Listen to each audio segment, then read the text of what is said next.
교도하도록 하겠습니다. 1절. 예수 그리스도의 종 바울은 사도로 부르심을 받아 하나님의 복음을 위하여 택정함을 입었으니 이 복음은 하나님이 선지자들을 통하여 그의 아들에 관하여 성경에 미리 약속하신 것이라. 그의 아들에 관하여 말하면 육신으로는 다윗의 혈통에서 나셨고 성결의 영으로는 죽은 자들 가운데서 부활하사 능력으로 하나님의 아들로 선포되셨으니 곧 우리 주 예수 그리스도시니라. 그로 말미암아 우리가 은혜와 사도의 직분을 받아 그의 이름을 위하여 모든 이방인 중에서 믿어 순종하게 하나니 너희도 그들 중에서 예수 그리스도의 것으로 부르심을 받은 자니라. 같이요. 로마에서 하나님의 사랑하심을 받고 성도로 부르심을 받은 모든 자에게 하나님 우리 아버지와 주 예수 그리스도로부터 은혜와 평강이 있기를 원하노라. 아멘. 아멘.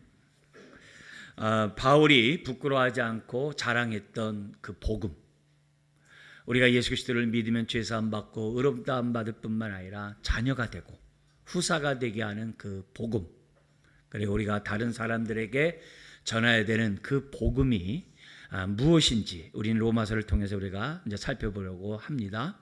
그래서 이런 로마서를 통해서 내 믿음이 참된 진리의 말씀에 따라 가진 믿음인지 살펴보고, 더욱더 이런 로마서의 말씀을 통해서 우리의 믿음이 굳건해지는 그런 기회를 얻기를 원합니다.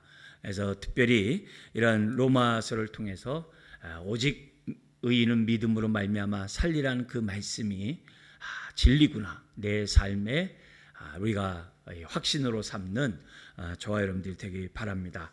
우리는 지난 두 번에 걸쳐 하나님의 의와 연관된 하나님의 말씀을 나눴습니다. 여러분 기억하십니까?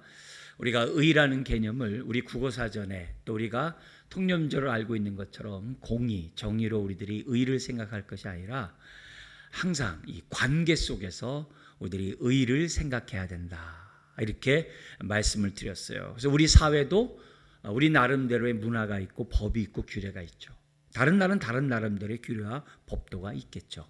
그래서 그 규례와 법도와 그 분위기에 맞을 때 그 사람이 의로운 사람이라고 얘기를 하죠. 그죠? 그런 것처럼 성경에서도 지금 이 의라는 이 개념이 이렇게 관계 속에서 하나님과의 관계, 또 우리 주변 사람들과 이웃과의 관계에서 올바른 관계를 맺은 사람을 의인이라고 그래요. 의라고 성경은 말하고 있다는 사실을 잊어서는 안 됩니다. 그래서 하나님과 우리의 관계는 하나님이 약속하신 말씀을 반드시 지키시는 의로운 하나님이세요. 모든 말씀을 철저하게 지키시는 분이에요. 반면에 저와 여러분들 또한 어떻게 돼요? 우리 하나님의 입에서 나오는 모든 말씀에 따라 순종함으로 의의 삶을 살아야 돼요. 하나님의 말씀에 따라 순종의 삶을 살지 않으면 하나님과의 관계가 올바를 수가 없죠. 그런데 여기서 강조점, 중심은 내가 아니라 하나님이 돼야 돼요. 내 중심이 아니라 하나님의 중심이 돼야 돼요. 그래서 우리가 하나님의 의라라고 얘기했을 때는 하나님의 기준에 맞아야 돼요. 하나님의 뜻에 맞아야 돼요. 하나님의 그 모든 것에 우리가 맞아야 돼요. 그 뜻의 그 기준에 우리가 맞지 않으면 불의한 자가 돼요. 의로운 자가 되질 않아요. 의로운 자가 되지 않아요. 그래서 뭐든지 하나님 중심이 돼야만 합니다. 우리 하나님이 예수 그리스도를 통해서 저와 여러분들을 예수 그리스도를 믿는 자마다 의롭다라고 우리 하나님께서 뜻을 정하고 기준을 정했으면 저와 여러분들은 예수 그리스도를 믿어야 돼요. 그래야지만이 아버지께로 가는 거예요. 그게 우리가 기본적으로 하나님과의 의를 얘기할 때 갖고 있어야 되는 그 관계의 개념이에요. 그래서 우리는 항상 하나님의 수준에 도달해야 돼요. 기준에 다 맞아야 돼요. 근데 어느 인생이 하나님의 기준에 맞아요? 안 되잖아요. 그러니까 예수님을 대신해서 하나님의 기준에 맞춘 거예요. 그리고 그 예수 그리스도를 영접하면 그 예수님이 행한 그 모든 것이 저와 여러분들에게 이루어지는 거예요. 근데 이 모든 게 하나님의 구원하시는 방식이에요. 하나님의 그게 의예요. 그래서 우리는 이 복음을 통해서 이게 하나님의 의구나 라는 사실을 우리는 복음을 통해서 이제 깨닫게 되는 거죠. 우리의 개념이 이런 개념들을 익숙하게 갖고 있지 않기 때문에 어렵지만, 그래도 우리가 성경에서 말하는 의가 뭔지를 기본적으로 생각하고 우리들이 신앙생활을 한다고 한다면 그만큼 성경을 잘 깨닫게 되겠죠. 자, 그런데 우리가 예수 그리스도를 믿고 하나님의 기준에 이르지 못하지만 예수님이 대신 모든 것을 다 함으로 예수 그리스도를 믿는 자마다 의롭다움을 받는다고 그랬어요. 근데 이 의롭다움 받는다는 이 살 자체가 1차적으로 기본적으로 아셔야 될 것은 하나님이 선언하는 거예요. 너가 내 기준에 맞았구나. 그렇기 때문에 내가 너를 의롭다 함을 받았다라고 선언하노라. 근데 특별히 어디에서요? 하늘 법정에서. 하늘 법정에서 누구도 바꿀 수 없는 그 하나님의 뜻에 따라, 기준에 따라 예수 그리스도를 영접한 자, 이제부터 너는 죄사함 받고 무죄고 의인이야 라고 선언하는 것이 하나님의 의라는 사실을 잊어서는 안 돼요. 근데 문제가 있어요. 무슨 문제가 있냐면 예수 그리스도를 믿으면 의롭다함 받는다고요? 의인이라고요? 근데 저는 아직도 이 땅에 살아가면서 욕심도 많고 탐욕도 많고 내 마음대로 살고 싶어하고 옛사람대로 살고 싶어하는 그런 마음이 있고 그렇게 살고 있는데 내가 의인이라고요? 이걸 우리들이 이해하는 방식은 다른 게 아니에요. 우리가 뭐냐면 주님과의 관계에서 우린 그 갖다가 뭐냐면 신분으로 자녀가 되었잖아요. 이 자녀가 된 사람들은 다 신분상 의인이 되는 거예요. 그게 놀라운 거예요. 근데 여전히 내가 육체가 있어요. 여전히 옛사람이 있어요. 근데 내가 의인이 되었다고 해서 죄를 안 짓는다는 게 아니에요. 우리의 삶은 끊임없이 우리가 어떻게 돼요? 믿음의 삶을 살아감으로 끊임없이 옛사람을 버려버리고 새사람을 덧입는 의의 삶을 살아가야 돼요. 신분으로는 자녀가 되고 의롭다함 받았지만 우리는 여전히 육체를 갖고 있는 한 사람이라는 사실을 잊어서는 안 돼요. 그래서 여러분들이 대표 기도를 하거나 뭐 이렇게 은혜를 얘기할 때마다 꼭 죄에 대한 회개 얘기하잖아요. 대표 기도 하시는 분들 하나님의 은혜에 감사하고 나의 죄를 용서해달라고 늘 하잖아요. 그게 무슨 형식, 습관 이렇게 보면 안 되는 거예요. 왜냐하면 우리는 하나님 은혜를 받은 자지만 여전히 회개하지 않으면 안 되는 존재인 거예요. 그래서 믿는 사람은 항상 이렇게 갈등이 있어요. 오라 나는 공고한 자로다. 누가 나를 이 사망의 몸에서 해방하랴. 원하는 바 선은 행하지 아니하고 원치 아니하는 바 악을 행하는도다. 그래서 늘 아주 갈등하고 막 속상하고 막 그래. 그게 정상이에요. 그게 정상이에요. 그게 정상이에요. 나는 죄도 안 짓고 나는 뭐 무슨 성령 충만. 그건 거짓이에요. 그럴 수가 없어요. 그러니까 우리들의 삶 속에서 내가 하나님의 사랑을 받은 자가 맞나? 내가 이렇게 용서함 받은 자가 맞나? 나 정말 구원받을까? 그게 정상이에요. 왜? 내 모습을 보니까 너무 형편없거든요. 근데 그럴 때마다 우리는 어떻게 돼요? 내 기준에 맞추지 마세요. 내 중심에 맞추지 말고 하나님의 기준에 맞춰요. 누군지 예수 그리스도를 믿으면 죄사함 받고 의롭다함 받았다라고 하나님이 딱 선포하셨기 때문에 아멘. 그래서 그리스도인들은 오직 믿음으로 사는 거예요. 네. 믿음으로 사는 거예요. 오늘도 믿음으로 우리가 이 자리에 예배를 드려요. 근데 그냥 내 모습 그대로 나오면 하나님 앞에 예배를 드릴 수가 없죠. 그러니까 어떻게 돼요? 예배드리러 오자마자 나의 죄를 용서하시고 그리스도의 의의 옷을 저에게 입혀주셔서 오늘 예배를 드릴 때 은혜 받게 해주세요. 그렇게 하고 이 예배를 시작하는 거예요. 그게 오늘 우리가 믿음으로 살아가는 사람들의 예배의 모습인 거죠. 자, 이런 가운데 우리가 읽었던 이 1절에 7절은 서론이에요. 근데 이 서론 부분이 결론에도 똑같이 또 나와요. 그럼 서론과 결론에 똑같은 얘기를 한다는 얘기는 뭐예요? 중요하다는 얘기죠. 똑같은 얘기를 결론에 또 하니까. 그러니까 이 서론에 대한 부분을 알아야 우리가 로마서를 이해를 하는 거예요. 로마서의 핵심이 뭔지를 우리들이 이 서론을 보면은 알 수 있어요. 우리가 한글을 읽었다고 해가지고 우리가 기본적인 개념으로 난 다 안다라고 얘기하면 안 돼요. 항상 성경은 성경으로 이해를 해야 돼요. 우리가 의라는 개념을 우리가 성경으로 이해하듯이 모든 게 다 성경에서 이 말이 뭘 말하는지를 생각하면서 성경을 보는 훈련을 해야 돼요. 그렇지 않으면 우리들의 생각으로, 세상적인 생각으로 성경을 함부로 이렇게 내가 해석하고 오도할 수가 있다는 거죠. 그래서 로마서는 너무나도 중요한 복음이고 바울이 선교할 때마다 사람들에게 전했던 말씀이고, 그렇기 때문에 제가 여러분들에게 성경을 먼저 이 말이 뭐다라는 얘기를 해준 다음에 우리가 거기서 오늘 우리가 들어야 될 교훈의 말씀을 나누는 식으로 로마서를 앞으로 하려고 합니다. 그렇게 염두에 두고 먼저 본문의 내용을 한번 제가 여러분들에게 설명한 대로 여러분이 그렇게 알고 있는지 살펴보고, 만약 이렇게 알고 있다면 이런 은혜를 주신 주님께 감사하시면 돼요. 아니라고 하면은 여기에 맞추셔서 여러분들이 성경적인 이런 지혜를 여러분들이 가지시면 됩니다. 1절에서 보면 바울은 내가 누구인지를 먼저 얘기해요. 자기의 정체성을 얘기를 해요. 하나님과의 관계에서 나는 누구다. 세상과의 관계에서 나는 이런 사람이다. 하면서 나는 누구인지를 하나님과 세상과의 관계에서 자기를 딱 정리해요. 그렇게 얘기를 해요. 뭐라고 했냐면 하나님과의 관계에서 뭐라고 했냐면 특히 예수 그리스도와의 관계에서 나는 예수 그리스도의 종이다. 이렇게 얘기를 해요. 원래 이 종이란 단어가 이렇게 묶여있다, 단단히 이렇게 묶여있다라는 단어에서 온 거예요. 그래서 종은 주인에게 완전히 소유된 자예요. 완전히 주인의 것이에요. 완전히 주인에게. 그리고 그 당시 로마 시대에는 종들이 더 많았어요. 그래서 아주 부정적이고 수치스러운 단어가 종이에요. 근데 바울은 예수 그리스도 주 예수 그리스도의 종이라고 하면서 굉장히 기뻐요. 즐거워요. 자원해요. 자원하는 종으로서 자기가 주 예수 그리스도의 종이라고 당당히 1절에서 선언하고 있어요. 우리는 구약에서 빚을 못 갚아가지고서 사람들에게 종이 된 사람들이 있어요.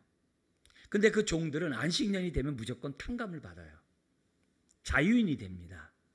근데 자유인이 되었음에도 불구하고 나는 이 사람과 난 평생 같이 사는 게 나는 행복해. 그래가지고 사람 법정 앞에서 난 이 사람의 평생의 종이 되겠습니다 라고 하는 사람들에게 법정에서 어떻게 돼요? 귀에다가 이렇게 뚫어가지고 귀걸이를 달아줘요. 그러면 그 종은 자원해서 종이 된 사람이에요. 마지못해 종이 된 사람이 아니에요. 그 사람은 자원해서 이렇게 귀걸이 한 사람은 주인과 함께 있으면서도 너무 기쁜 거예요. 너무 행복한 거예요. 우리 여성분들이요, 귀걸이 할 때마다 나는 주님의 자원하는 종입니다 생각하면서 귀걸이를 하셔야 돼요. 멋있다 이렇게 하지 말고 나는 주님께 속한 자입니다. 난 주의 것입니다 하면서 귀걸이 하셔야 돼요. 너무 다양한 거 하지 마시고 그냥 나는 주의 것입니다 이렇게 그런 마음으로 귀걸이 한다면은 그게 바울이 얘기했던 주 예수 그리스도의 종이라는 말이에요. 주님과의 관계에서 나는 누구 것이냐 이게요. 누구에게 속했냐 이게요. 누구에게 소유된 백성이냐 이게요. 그게 정확해야 돼요. 그래서 예수님을 나의 주님이라고 정확해야 돼요. 반면에 바울은 세상과의 관계에서 나는 사도로 부름받은 자래요. 왜? 하나님의 복음을 위하여 택정을 받았다. 하나님 복음을 전하기 위해서 내가 사도로 부름받았대요. 세상과의 관계에서 자기의 삶의 목적이 정확해요. 분명해요. 그냥 돈 많이 벌고 성공하고 내가 뭐 이렇게 하려고 그게 아니라 나를 부르신 그 구원의 그 은혜의 복음을 나는 전하고 살아가는 것이 내 인생의 삶의 목적이라는 거예요.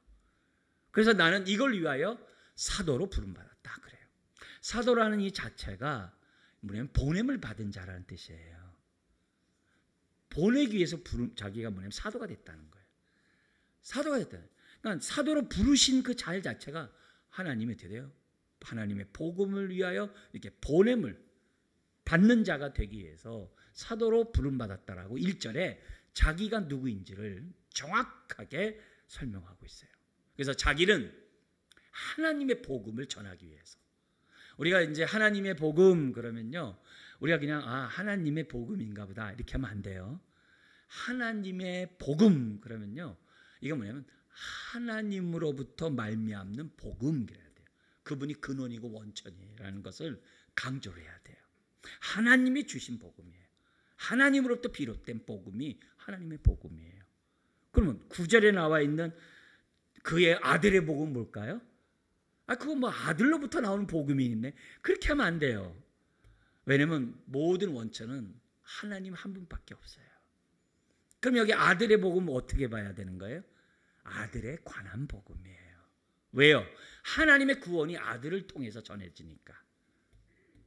그래서 무조건 아들의 복음 이러면 그냥 아들이 주시는 복음인가 보다. 그렇게 두리뭉실하게 하지 말고 우리가 전해야 되고 믿어야 될 그 대상인 그 예수 그리스도의 복음을 예수의 복음이라고 그러는 거예요. 하나님의 복음은 예수를 통해서 우리를 구원하고자 하는 그 하나님의 그 은혜로부터 주어진 그 복음을 하나님의 복음이라고 그래요. 우리가 지난 2달 동안 구약의 역사서를 통해서 그리스도의 중심으로 성경 읽기 했어요. 그리스도의 중심으로 우리가 그 전에 모세오경도 했고 지금 역사서 지금 우리가 다 이제 2달 동안 끝냈어요. 그러면 그렇다고 해서 우리가 예수 그리스도 중심으로 성경 본다 해가지고 성부 하나님이 잊으면 안 돼요. 구약에서도 다 뭐예요? 하나님의 말씀인 거예요. 근데 우리가 왜 예수 그리스도를 보자는 거예요? 그 하나님이 우리를 구원하기 위해서 구약에 선지자를 통해서 미리 약속하신 것들이 어떤 것들이 있는지를 그리스도 중심으로 우리가 역사서를 보자고 해야죠. 지난 2달 동안 성경 읽은 거예요. 그렇게 우리들이 단어 용어들을 정확하게 분별하는 것이 굉장히 중요해요. 자, 그러면 왜 바울이 자기 정체성을 이렇게 얘기할까요? 나 예수 그리스도의 종이고 나는 사도로 복음을 위해 부름받았다. 왜 그런 거예요? 자기를 자랑하고 내세우려는 게 아니에요. 자기의 모든 것이 어디서부터 왔다는 거예요? 주 예수 그리스도로부터 왔고 하나님의 은혜로부터 왔다는 얘기를 강조하는 거예요. 왜요? 지금서부터 쓰는 로마서를 갖다 흘려듣지 말라는 거예요. 사람의 말로 받지 말라는 거예요. 하나님의 말씀으로 받으라는 거예요. 그래서 자기 정체성 속에서 자기가 누구인지 정확하게 기록한 거예요. 자기를 과시하려고 하는 게 아니에요. 자기가 사도가 된 게 하고 싶어서 원해서 능력이 있어서 자기가 한 게 아니에요. 하나님의 불가항력적인 은혜로 내가 예수 그리스도를 믿는 자가 되었다는 거예요. 그걸 강조하는 거예요. 그래서 오늘 바울의 이 자기가 나는 누구냐는 이 모습을 우리가 본받아야 되는 부분이죠. 그러면서 2절부터 4절의 내용이 뭡니까? 그 복음의 내용, 하나님의 복음의 내용이 뭐냐 이게? 그게 바로 예수 그리스도라는 거예요. 우리가 믿음의 대상이 누구냐 이게? 바로 예수 그리스도라는 거예요. 그 얘기를 2절부터 4절에 얘기를 합니다. 근데 이 예수님은 이미 구약에 하나님이 여러 선지자를 통해서 미리 약속하신 거예요.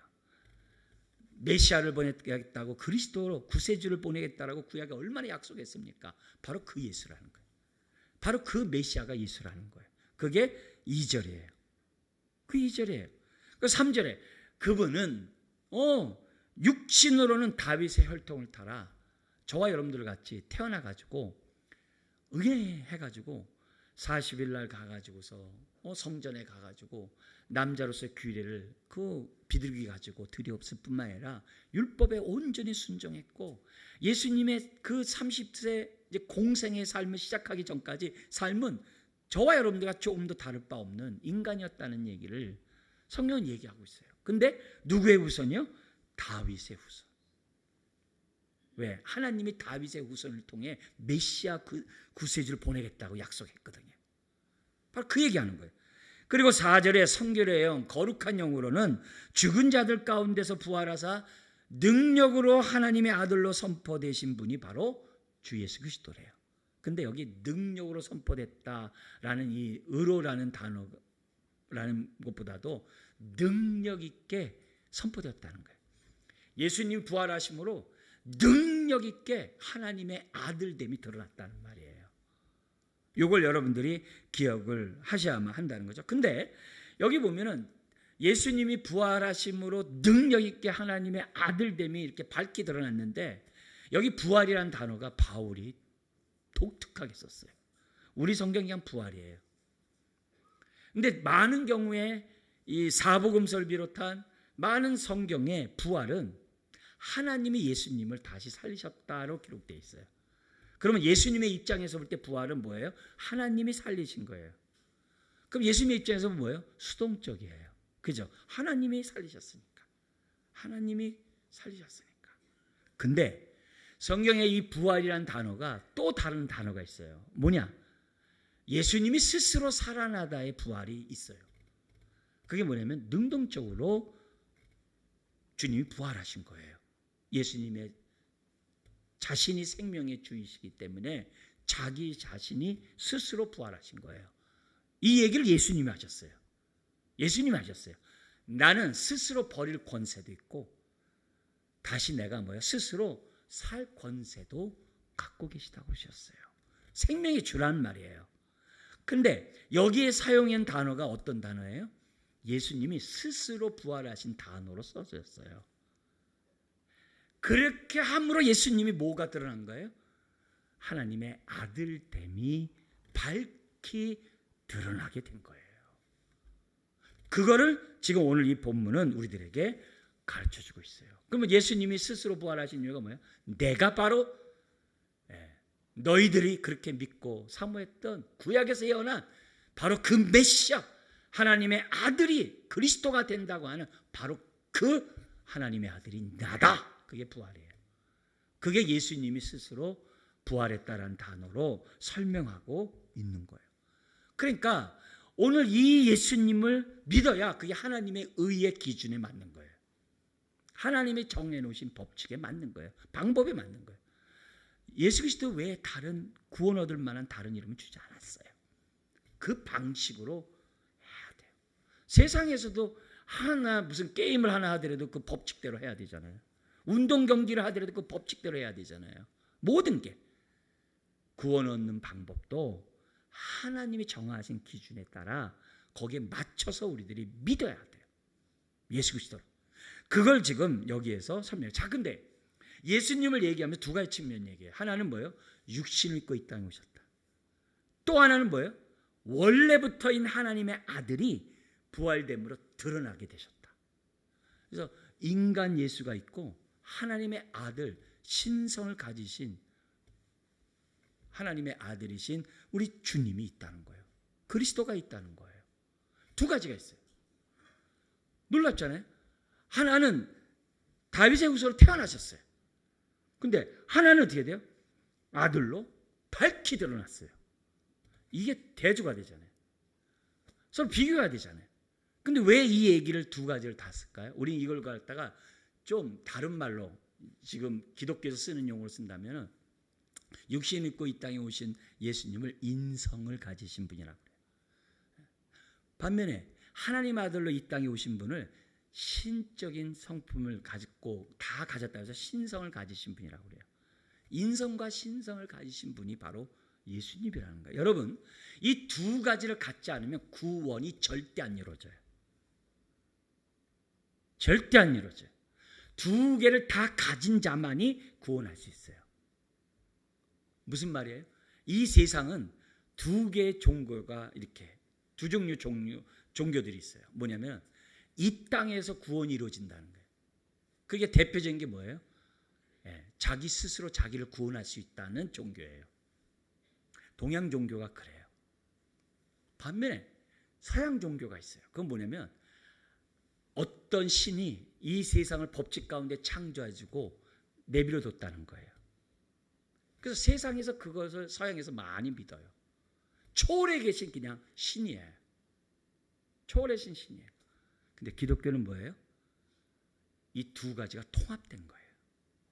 초월하신 하나님이 육신 입고 이 땅에 오셔서 이 땅에 구원을 받을 수 없는 자들을 구원하셔서 다 어떻게 돼요? 하늘나라로 다 이렇게 들어가게 하신다고 하는 것이 우리가 믿는 기독교의 구원관이에요. 그러니까 이 두 가지를 갖고 있는 예수님이 얼마나 놀라운 하나님의 지혜인지 몰라요. 그래서 로마서 심지어 제일 마지막에 이 모든 게 하나님의 지혜라고 하면서 찬양을 해요. 여러분, 왜 예수님이 하나님의 아들이신 예수님이 하나님의 아들이신 그 우리 주님이 왜 육신 입고 오셔야 돼요? 다른 거 아니에요. 저와 여러분들의 죄를 대신 대속하는 제물이 되려면 죽으셔야 돼요. 왜요? 피 흘림이 없은즉 죄삼이 없다 그랬거든요. 예수님이 죽으려면 육신을 입고 가셔야 돼요. 피를 흘려야 하나님과의 대속 제물이 돼요. 화목 제물이 된단 말이에요. 근데 그 피가 죄가 없어야 돼요. 그래서 성령으로 잉태돼야 되는 거예요. 왜? 죄 없는 제물이 돼야 되니까. 그래서 하나님의 아들이어야만 해요. 이게 성경에서 말하는 예수님의 신성과 인성을 갖고 있는 우리 예수님의 예수 그리스도의 모습인 거예요. 그거를 여기서 지금 바울이 설명하고 있는 거예요. 이걸 우리들이 잘 듣고 잘 깨닫고 아멘으로 믿어야 한다는 거죠. 자, 근데 세 번째 나오는 게 뭐냐면 5절에 7절에 복음을 위한 사도 바울의 직분을 받은 사도의 직분을 받은 이 바울이 어떻게 사역을 사명을 감당해 나가는지를 지금 5절부터 7절에 설명해요. 뭐라고 설명하냐면 이렇게 얘기를 해요. 5절에 보면은 그로 말미암아 예수 그리스도로 말미암아 우리가 은혜와 사도의 직분을 받아 자기만이 아니라 로마 성도들뿐만 아니라 모든 자들이 은혜로 사도의 직분을 받았다 그래요. 그러니까 특별히 여기 뭐냐면 바울 자신을 얘기한 거겠죠. 나는 하나님의 은혜로 나는 사도의 직분을 받았다는 거예요. 그래서 사도의 직분을 받은 나는 나의 이름을 위해 사는 자가 아니라 거기 뭐라 그래요? 우리 주 예수 그리스도의 이름을 위하여 모든 이방인 중에 복음을 전하고 선포함으로 그들로 하여금 믿어 순종케 하는 사역을 지금까지 해왔다는 거예요. 그러나 지금 로마서로 쓴다는 거예요. 이게 내가 부름받은 내가 이렇게 살아왔다는 거예요. 근데 6절 7절에 갑자기 대상을 바꿔요. 누구냐? 로마 교인들에게. 자기 편지를 바꾼 로마 교인들의 대상을 딱 바꾸면서 뭐냐면 내가 부름받았듯이 당신네들도 부름받았습니다. 내가 그리스도께 속한 자로서 그분 위에 내가 복음을 전하듯이 여러분도 마찬가지입니다. 그 얘기를 6절 7절을 얘기해요. 6절 한번 읽어볼까요? 너희도 그들 중에서 예수 그리스도의 것으로 부르심을 받은 자니라. 여기 예수 그리스도의 것, 예수 그리스도의 소유된 종으로 너희도 부르심 받았대. 바울이 부름받듯 너희도 부름받았대요. 바울이 예수 그리스도의 종이 것이 됐던 것처럼 우리도 주님의 소유된 종이 되었다라고 딱 얘기를 해요. 예외가 없어요.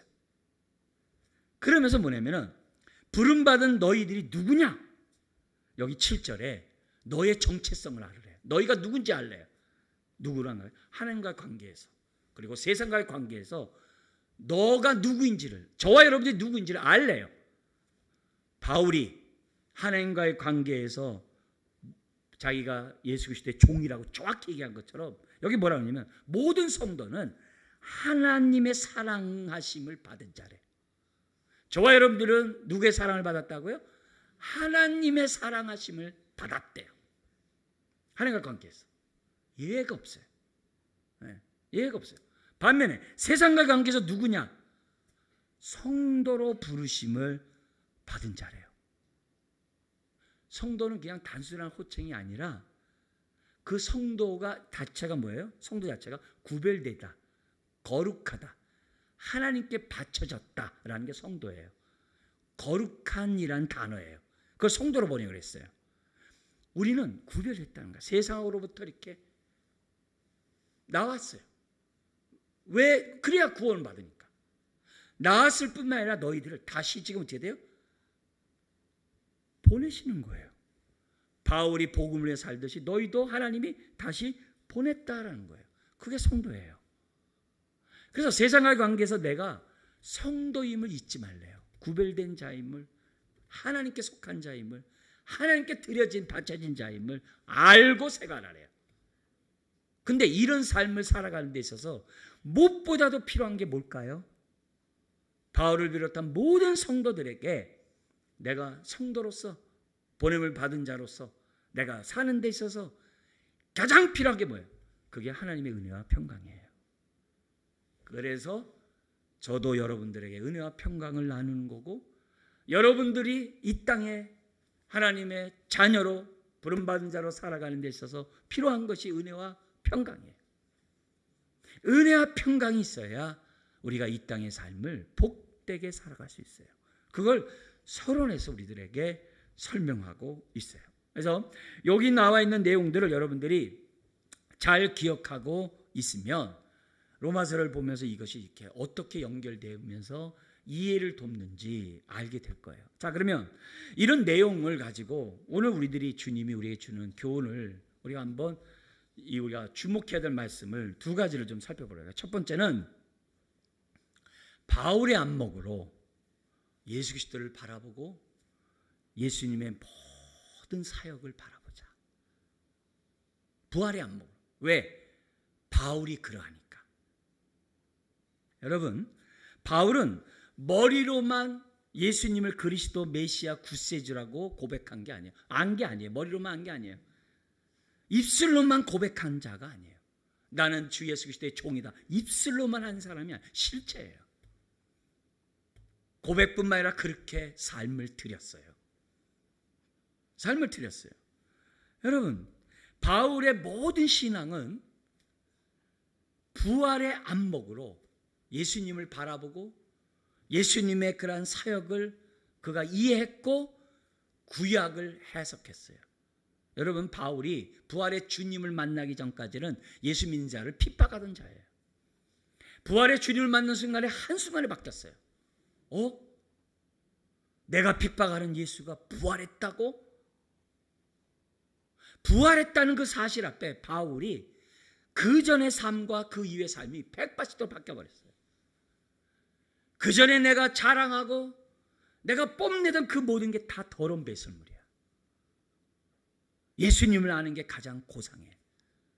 그 전에는 자기가 율법의 연장자보다도 더 흠이 없는 의로운 자라고 자기가 확신했어요. 그러나 그 의는 껍데기라는 것을 알고 예수 그리스도를 믿음으로 업담 받는 것이 가장 귀함을 한순간에 깨달은 자가 바울이에요. 부활을 기점으로. 부활의 눈으로 예수 그리스도를 바라보고 부활의 눈으로 십자가를 딱 보니까 구약의 대속의 짐승의 제사들이 한순간에 해석이 돼. 예수님의 말씀과 행동을 딱 보니까 구약에 오실 그 메시아에 대해가 어떤 삶을 사는지를 한순간에 다 꿰뚫어봐. 다 해석이 돼. 복음은 부활의 빛 아래에서 이해를 해야 돼. 바울처럼. 그래서 우리가 로마서를 보면서 항상 생각해야 될 것은 부활의 눈으로 부활의 그런 능력 아래서 십자가를 바라보고 예수님의 모든 사역을 봐야 돼요. 그럼 바울만 그랬냐? 아니에요. 모든 제자들이 다 똑같았어요. 모든 제자들 다 똑같았어요. 여러분, 이 12제자만 보더라도요, 부활을 도무지 안 믿었어요. 예수님이 3번씩이나 내가 십자가에 죽고 3일 만에 부활해라. 부활 생각도 안 하고 왜 죽으려고 합니까만 거기에 매달려 있어요. 심지어 예수님이 부활해가지고 그들에게 몇 번씩이나 나타나도 의심해. 심지어는 승천하는 그 순간에도 의심하는 제자들이 있더라. 성경에 기록되어 있어요. 못 믿어지는 거예요. 부활을 믿지 않으면 다 안 믿어지는 겁니다, 사실. 근데 성령님이 딱 오시니까 그들의 눈이 확 열리면서 부활, 예수님의 그 부활이 자기의 부활로 확실히 믿어지는 거예요. 그리고 제자들이 다 부활의 증인이 돼요. 여기에 대한 증거 규절이 뭐냐면 요한복음 2장에 있어요. 요한복음 2장 19절에서 22절에 보면은 예수님이 이런 얘기했어요. 너희가 이 성전을 헐라 내가 사흘 동안에 일으키리라 그랬어요. 그러니까 유대인의 반응이 20절에 나와요. 같이 한번 읽어볼까요? 유대인들이 이르되 이 성전은 46년 동안 지었거늘 내가 3일 동안에 일으키겠느냐 하더라. 말 같지 않은 소리 하지 말라는 거죠. 근데 예수님이 이렇게 하신 말씀이 그 이유는 21절에 있어요. 그러나 예수는 성전된 자기 육체를 가리켜 말씀하신 것이라. 자신이 성전이라는 거예요. 그리고 자기가 3일 만에 일으킨다는 게 부활이라는 얘기라는 것을 하신 얘기예요. 근데 이 얘기를 유대인만 몰랐을까요? 제자들도 몰랐어요. 그 다음 구절이 그 증거예요. 22절 같이 한번 읽어볼까요? 죽은 자 가운데서 살아나신 후에야 제자들이 이 말씀하신 것을 기억하고 그 다음에 성경과 예수께서 하신 말씀을 믿었더라. 아멘.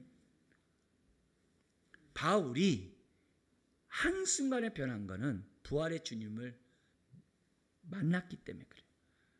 그리고 그 눈으로 모든 걸 보니까 딱 해결이 됐던 거예요.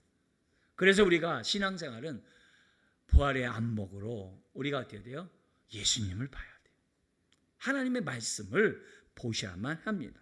특별히 4절에 보면은 예수님의 부활하심으로 뭐가 선포됐다고 그래요? 능력 있게 하나님의 아들로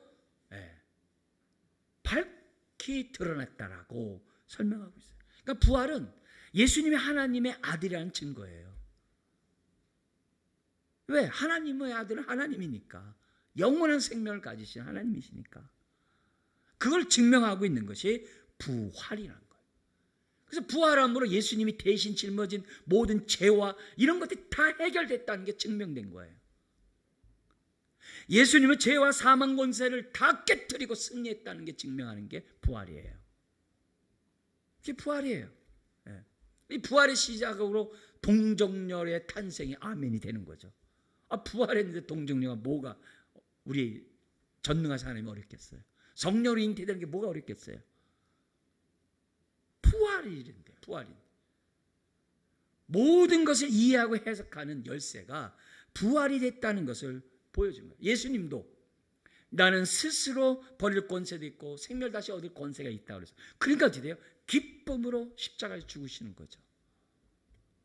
십자가가 예수님에게는 안 아팠다, 안 고통스럽다는 얘기가 아니에요. 모든 부분에서 예수님 역시 부활이라는 그런 시각 속에서 십자가를 지셨다는 것을 우리가 알라는 거죠. 그래서 부활이라는 것을 우리들이 딱 깨닫고 믿으면 예수님의 십자가의 죽음 이게 있잖아요. 다 해석이 돼요. 구약에서 말하는 그 모든 것들이 다 해석이 돼요.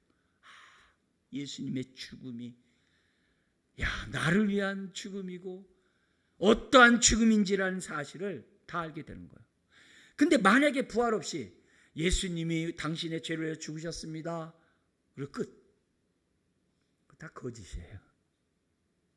그래서 부활장인 고린도전서 15장에 보면 부활이 없으면 우린 여전히 죄인 가운데 죄악 가운데 있는 자라 그랬어요.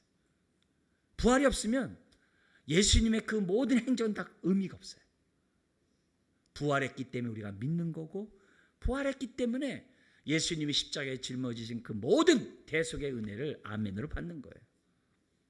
그리고 우리의 죽음 또한 우리가 두려움으로 받지 않아요. 왜요? 예수님이 죽기를 무서워하는 자들을 위하여 부활하셨다 그랬거든요. 너도 나처럼 부활할 것이라는 것을 예수님이 보여주신 거거든요. 그래서 부활신앙 있는 사람은 눈 뜨면 주님 품일 줄 믿는 거예요. 죽기를 무서워하는 자가 안 되는 거예요. 뿐만 아니에요. 주님이 부활하셨기 때문에 그리고 승천하시고 보좌 우편에 앉았기 때문에 뭐가 믿어져요? 다시 오실 것을 믿어지는 거예요. 올라가신 그 모습 그대로 오실 것을 믿어지는 거예요. 그게 예수님이 승천할 때 천사가 한 말이에요. 이 예수는 너희가 하늘로 올리워 가심을 본 모양 그대로 이렇게 돼 있어요. 주님의 부활은 유령이 아니에요. 그래서 음식을 잡수신 거잖아요. 제자들 앞에서. 유령이 아니에요.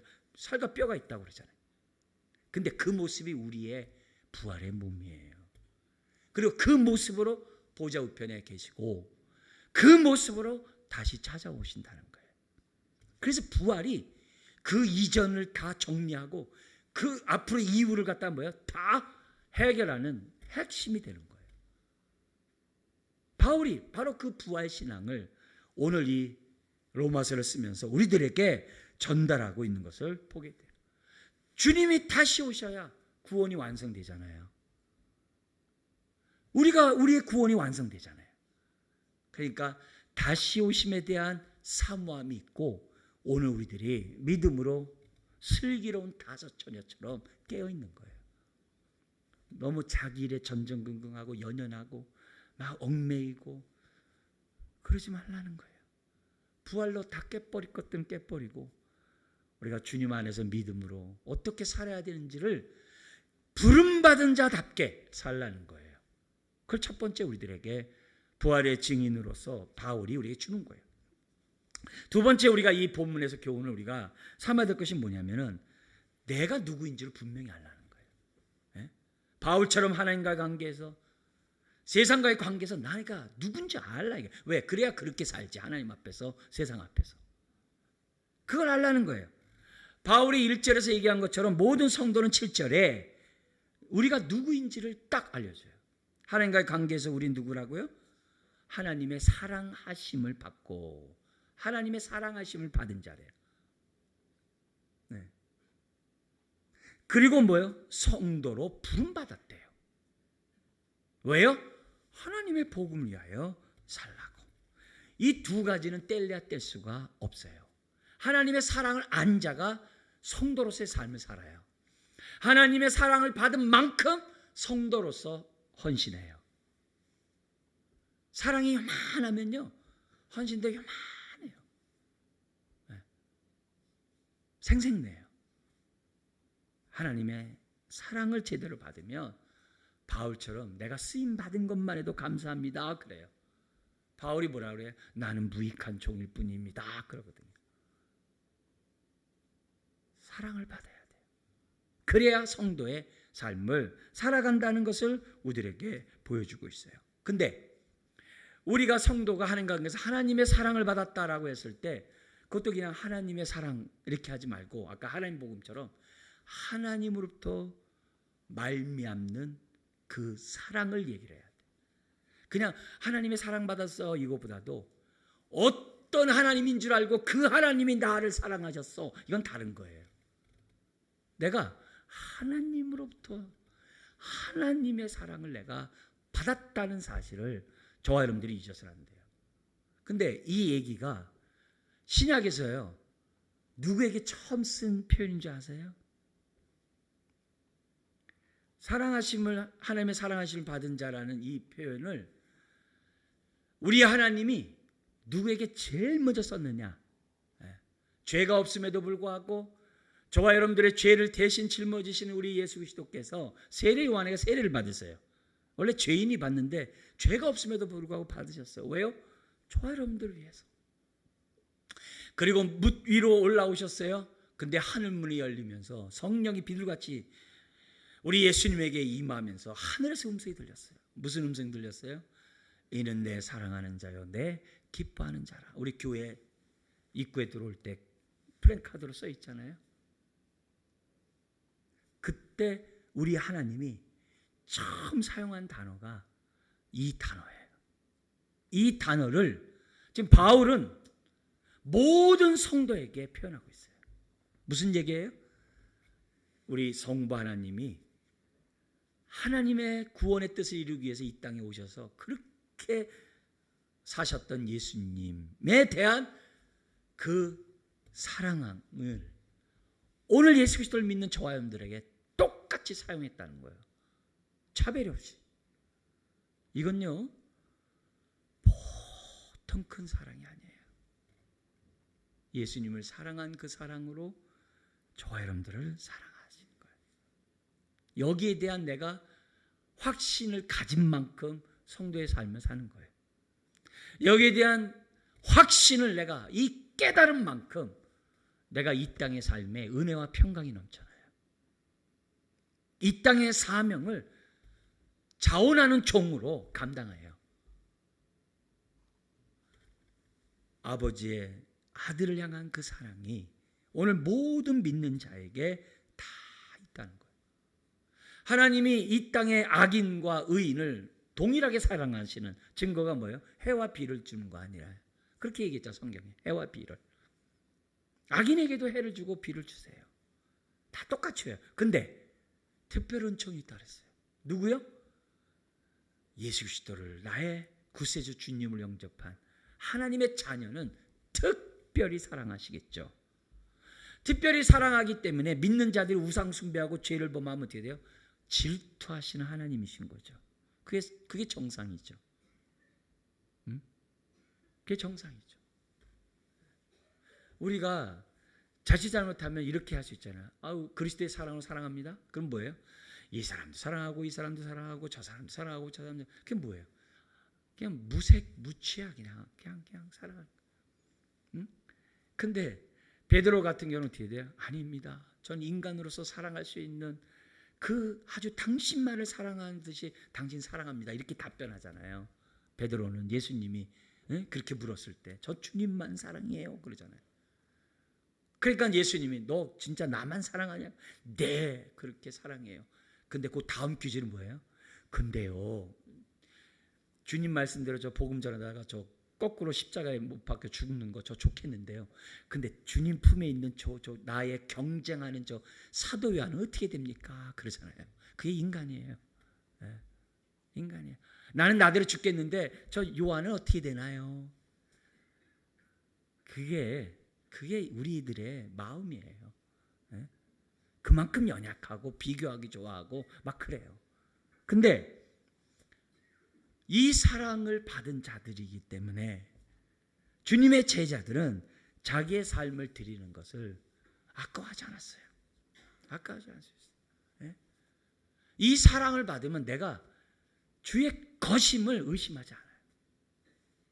그래서 그분의 뜻대로 저와 여러분들이 어떻게 돼요? 살려고 한다는 거예요. 그래서 이 사랑을 받은 자임을 우리가 무엇보다도 우리가 복음을 통해서 우리가 뭐예요? 알아가고 깨달아가고 우리가 뭐예요? 기쁨으로 맞이하는 저와 여러분이 돼야만 한다는 거죠. 그래서 이 사랑이 아주 강력할 때 우리 로마서 8장에 그러잖아요. 누가 이 사랑에서 끊으리요? 이렇게 되는 거예요.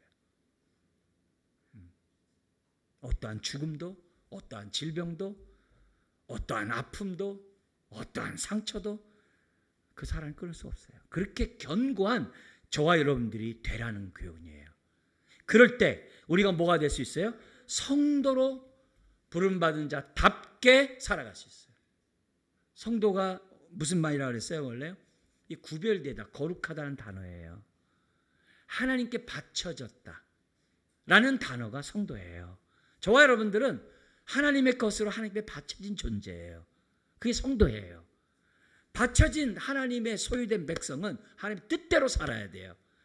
그래서 부름받았으면 그분이 보내는 대로 복음을 위해 살아야 한다는 것이 여기 7절에 기록되어 있어요.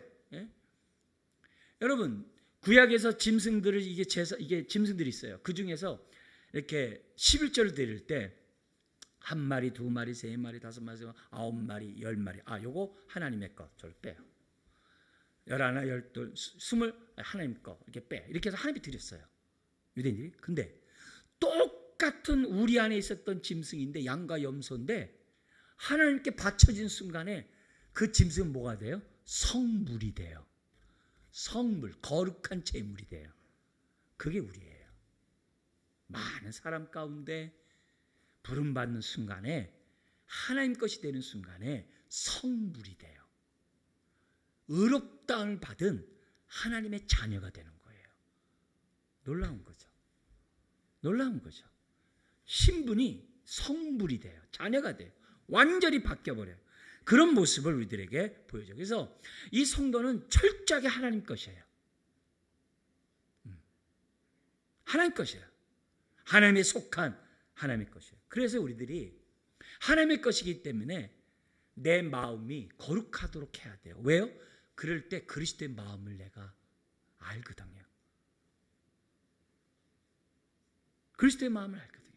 그리고 하나님의 뜻이 뭔지를 깨닫게 되거든요. 내 마음에 더러워 보세요. 시궁창이 왜 보세요? 어떻게 하나님의 인도를 받겠어요? 어떻게 하나님의 말씀을 깨닫겠어요? 안 되죠. 내 의지가 구별돼야 돼요. 그래서 내 삶 주의 것임에 주의 뜻대로 쓰세요. 그래 쓰시지. 근데 그게 아니라 난 내 마음대로 살 거예요. 나 하나님씩 선악과를 따먹더니 내 마음대로 내 뜻대로 살 거예요. 그거는 성도가 아니에요. 우리의 생각과 우리의 마음과 우리의 의지와 뜻과 삶이 구별돼야 돼요. 이건 하나님 것으로. 저 주일만 하나님 것이고 나머지 내 것이에요. 그 얘기하는 게 아니에요. 모든 게 다 하나님 것이라는 거예요. 그걸 저와 여러분들이 잊어야 돼요. 그래서 성도는 보냄을 받은 자로서 합당한 삶을 살아야 돼요. 근데 이 구별된 삶을 살아가는 이 모습을 우리에게 잘 보여준 성경이 뭐냐면 계시록에 나와요. 그 계시록 가운데 성도는 누구냐? 그 딱 요약해 놓은 게 계시록 14장 12절 13절이에요. 한번 보겠습니다. 거기 보면 하나님의 성도가 누구냐? 세 가지를 얘기를 해요. 한번 보세요. 읽겠습니다. 성도들의 인내가 여기 있나니 그들은 하나님의 계명과 예수에 대한 믿음을 지키는 자니라. 그 세 가지가 뭐예요? 성도는요, 인내하는 자래요. 두 번째는 하나님의 계명을 지키는 자예요. 순종하는 자래요. 하나님을 사랑하는 자 계명을 지킨다 그랬잖아요. 계명을 지키는 자예요. 세 번째는 누구라고 그래요? 하나님에 대한 믿음을 지키는 자예요. 뭐예요? 순교하는 그때까지도 믿음을 저버리지 않는 자가 성도래요. 근데 이 성도의 인내의 그 배경이 뭐냐면요, 이 세상에서 환난을 당하고 핍박을 당하고 순교를 당하고 고통을 당하는 이런 상황에서도 오래 참는 삶을 살아가면서 증인의 삶을 살아가는 그 자가 성도라는 거예요. 그게 밑바닥에 깔려 있어요. 앞에 나와 있어요. 계시록에. 그러니까 증인의 삶을 살아가면서 당하는 모든 고통을 잘 인내하는 자가 성도래요. 그게 첫 번째예요. 두 번째는 하나님의 계명을 지키는 자래요. 그리고 세 번째는 죽는 그 순간까지 믿음을 버리지 않는 자가 성도래요. 그러면 이런 자에게 어떤 축복이 있냐? 13절에 이렇게 축복이 있어요. 같이 한번 읽어볼까요? 또 내가 들으니 하늘에서 음성이 나서 이르되 기록하라. 지금 이후로 주 안에서 죽는 자들은 복이 있도다 하시매 성령이 이르시되 그러하다. 그들이 수고를 그치고 쉬리니 이는 그들의 행한 일이 따름이라 하시도다. 주 안에서 죽는 자가 복이 있다고 그랬어요. 아멘? 근데 주 안에서 죽는 자는 누구예요? 성도만이 주 안에서 죽어요. 성도만이 주 안에서 죽고요. 성도만이 구원받아요. 성도만이 천국 가요. 천국에서 갑자기 성도가 되는 법은 없어요. 아예 들어가지를 못해요. 천국은 성도들이 들어가는 곳이에요. 예수 안에서 죽는 자는 성도만이 돼요. 그래서요, 이 땅에서 성도가 돼야 돼요. 이 땅에서 예수 그리스도의 십자가와 부활이 나를 위한 것임을 믿어야 돼요. 복음을 믿어야 돼요. 그 보혈로 말미암아 우리가 성도가 되는 거예요. 의롭다함을 받은 성도가 돼야 돼요. 그래서 이 땅에서 성도가 되려면요, 다시 태어나야 돼요. 그걸 우린 성경에서 거듭나다 그래요. 예수를 믿음으로 성령으로 거듭나야 돼요. 다시 태어나야 돼요. 그런 자가 성도예요. 그런 자가 이 땅에 살아가면서 어떻게 해야 돼요? 하나님께 속한 자로서 증인의 삶을 살아가면서도 인내해요. 끝까지 인내해요. 그리고 그 인내 가운데 어떻게 돼요? 증인의 삶을 살아가면서 복음만 전하는 게 아니라 하나님의 계명에 순종해요. 계명에 순종. 내가 너희를 사랑한 것처럼 너희도 서로 사랑하라. 계명에 순종해요. 왜요? 드려졌으니까. 삶의 예배를 드려야죠. 뿐만 아니라 생을 다하는 그때까지 믿음을 지켜요. 믿음을 버리지 않아요. 그게 성도예요. 그러다가 죽으면 그게 예수 안에서 죽는 거예요. 예수 안에서 살다가 예수 안에서 죽다가 예수 안에서 눈을 뜨는 거예요. 왜? 주님께 속한 자니까. 주님에게 속한 종이니까. 그래서 어느 성경은요, 그냥 종이 서번트인데요, 종 그렇게 번역 안 해요. 본드 서번트라고 번역을 해요. 본드 아시죠? 이렇게 딱 접촉하는, 그렇게 번역을 해요. 뗄래야 뗄 수 없는 자녀라는 거죠. 이런 자가 주님의 나라에서 쉬고 하나님의 평강 가운데 주님을 맞이할 수 있다는 거예요. 여러분, 성도에게 가장 필요한 게 뭐겠어요? 그러면요, 이 험난한 세상 속에 인내하고 순종하고 끝까지 믿음 있게 뭐가 필요해요? 은혜와 평강이 필요한 줄 믿습니다. 그래서 은혜와 평강이 여러분에게 충만하길 주의 이름으로 축원합니다. 서로 은혜와 평강을 우리가 어떻게 돼요? 구하는 우리들이 되어야 될 줄 믿습니다. 기도하겠습니다. 하나님 아버지, 하나님의 말씀을 들을 수 있는 귀를 허락하여 주시옵소서. 듣되 온전히 들을 수 있는 귀를 주시옵소서. 주여, 부활의 눈으로 예수 그리스도를 바라보게 하시고 십자가를 바라보게 하시고 성경을 보게 하여 주시옵소서. 훗날에 다시 부활할 것을 사모하며 오늘을 살아가는 주님의 성도요 증인의 자녀로 서게 하여 주옵소서. 모든 것 주님께 의지하며 예수님의 이름으로 기도드리옵나이다. 아멘.